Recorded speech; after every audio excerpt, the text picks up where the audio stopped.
Assalamualaikum warahmatullahi wabarakatuh. A'udzu billahi minasy syaithanir rajim. Bismillahirrahmanirrahim.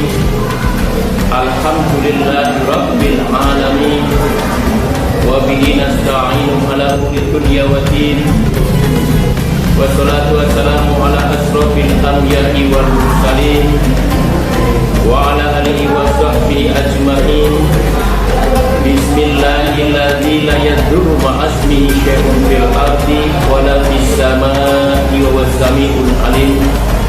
Amma ba'du. Hadirin kiram, para alim, ulama, sesepuh, bini sepuh, ustaz dan ustazah yang senantiasa kami harapkan segala fatwa dan nasihatnya. Hadirin wal hadirat yang dimuliakan Allah Subhanahu wa taala. Langkah awal, mari kita senantiasa memanjatkan puji syukur atas kehadirat Allah Subhanahu wa taala. Kesempatan kali ini kita bisa dipertemukan, kita bisa bermuajahah, bermujalasah, sekaligus bersilaturahim bersama. Mudah-mudahan silaturahim kita akan menjadikan satu sebab, satu wasilah telah kita termasuk orang-orang yang akan diberkahi oleh Allah Subhanahu wa taala. Kemudian yang kedua kalinya, salat dan salam mudah-mudahan senantiasa Allah limpah curahkan kepada junjungan kita Nabi Agung Nabi Muhammad Rasulullah sallallahu alaihi wasallam, kepada keluarga, sahabat, dan mudah-mudahan terlimpah pula kepada kita sekalian yang hadir pada kesempatan sore hari ini. Rasul kita pernah bersabda, arba'atin min jawahiril insan yusiluha bi arba'atin asya. Al-aqlu yusiluhan gotoba, wadimu yusiluhan hasada, wal haya'u yusiluhan toma'u, wal amalan sholih yusiluhan hibatu. Yang artinya ada 4 mutiara manusia yang keempatnya itu akan hilang oleh 4 perkara yang lainnya. Yang pertama, akal akan dihilangkan oleh sifat amarah. Kemudian yang kedua, agama akan dihilangkan oleh sifat hasad atau hasud. Yang ketiga, rasa malu akan dihilangkan oleh sifat toma. Dan yang keempat, amal soleh akan dihilangkan oleh menggunjing atau bergibah. Ma'asyiral muslimin yang dirahmati Allah, Allah menciptakan manusia sebagai makhluk yang utama dan makhluk yang paling mulia. Kita juga diciptakan oleh Allah dalam bentuk yang terbaik. Laqad khalaqnal insana fi ahsani taqwim.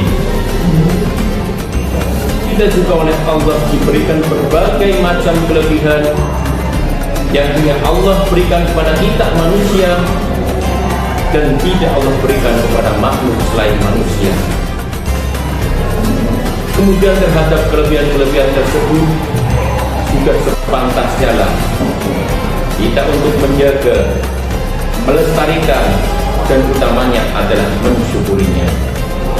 Ma'asyiral muslimin yang dirahmati Allah Subhanahu wa taala.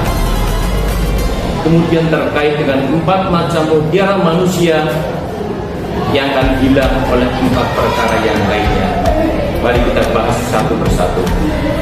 Yang pertama, al-aqlu yuziluhal ghadaba. Akal akan dihilangkan oleh sifat marah. Kita tahu akal adalah merupakan salah satu nikmat yang diberikan oleh Allah, yang merupakan nikmat yang paling besar.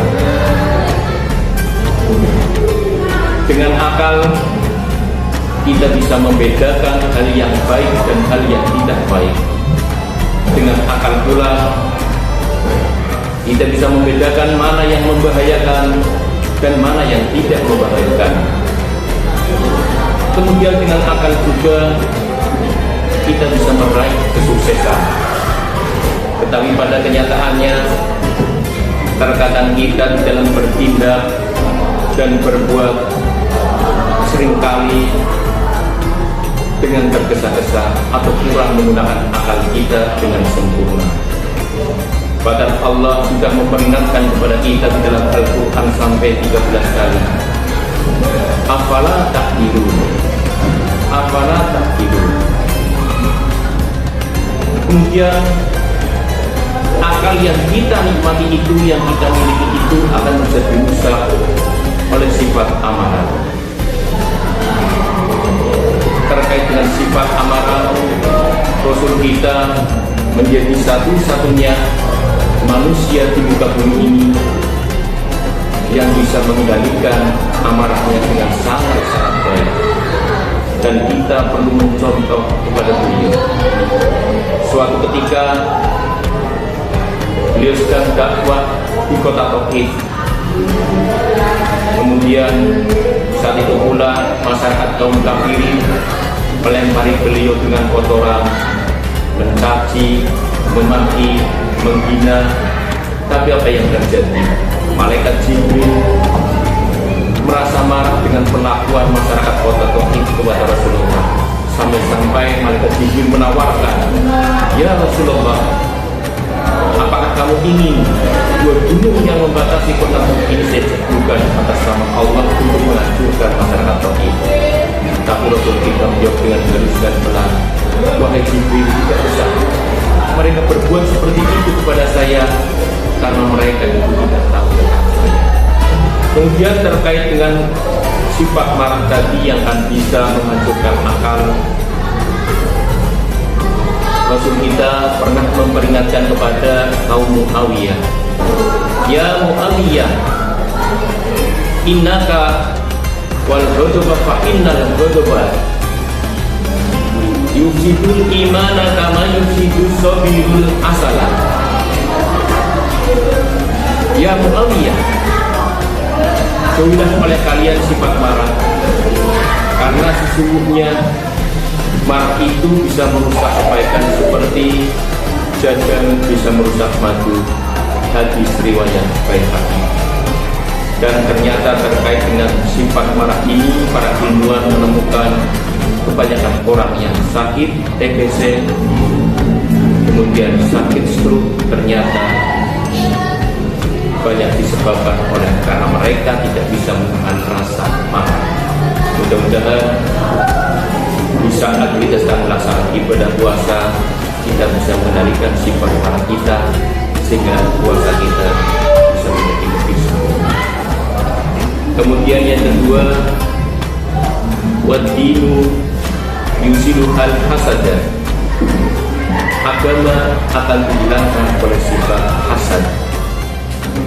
Kita yakin dengan hakul yakin, inna dina indallahil Islam. Sesungguhnya di sisi Allah yang terbaik hanya Islam. Islam sebagai satu-satunya agama yang mengatur segala macam sendi kehidupan. Dan aturan-aturan itu dibikin bukan untuk mempersulit kita, tetapi aturan itu dibikin justru untuk memberikan satu tuntunan kepada kita agar kita bisa meraih satu kebahagiaan baik di dunia maupun di akhirat. Agama Islam yang demikian indahnya akan bisa hilang oleh sifat hasad. Allah berfirman, "Wala tatamannau ma faddalallahu bi ba'dhum 'ala ba'd."